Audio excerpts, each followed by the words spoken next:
Okay, today we want to talk about poverty and approaches to alleviating it. These calls for redistributing wealth from the wealthy, have the government tax them more, and then give it to social programs and entitlements that these social justice warriors are always wanting to expand, really doesn't solve the problems of poverty.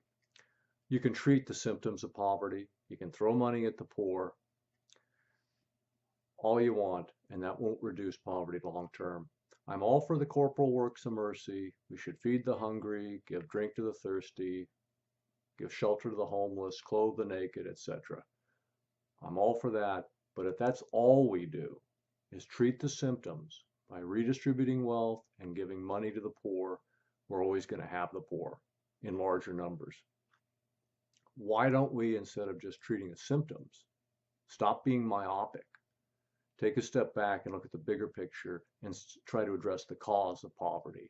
There are a number of causes of poverty. Single family households tend to be poor. When there's two parents in the home, that allows a little bit better chance to avoid poverty.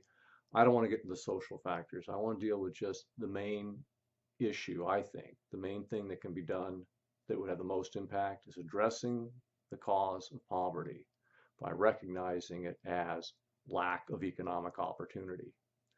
If you promote policies that foster and encourage economic growth, you'll have more economic opportunity. And then the poor can lift themselves up out of poverty with dignity and not be condemned or resigned to a lifetime of dependency on charity or government entitlement programs. So if you really care about the poor, fine, let's address their problems now. But if that's all we do, we're not really doing much for them.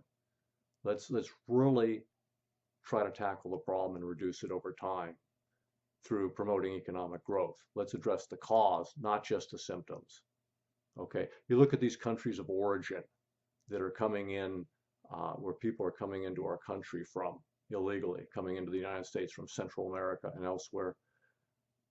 Their systems are so corrupt, they don't allow for any economic opportunity. They don't allow for any economic growth. And therefore, the people have miserable lives. Let's try and get these countries to get off the stick and make the necessary reforms.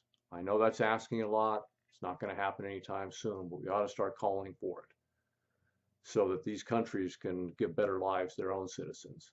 And then we wouldn't have this flow of illegal immigrants into our country because they'd be having better, more fulfilling, happier lives in their own countries.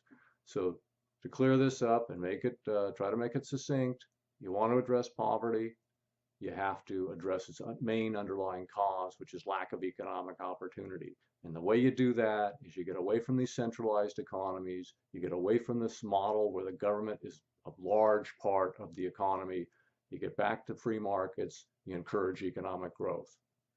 Because if you condemn people to a lifetime of dependency, you've robbed them of their dignity. Most people, if given the opportunity to better themselves, will get up off their backsides and make the effort to do it.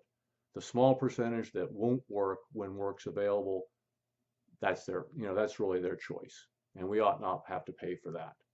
Okay, those are my thoughts. Visit our blog, type it into your web browser, larrysmusings.com. Tons of essays over there. Leave a comment, like us, subscribe to us, whatever. Okay, until next time.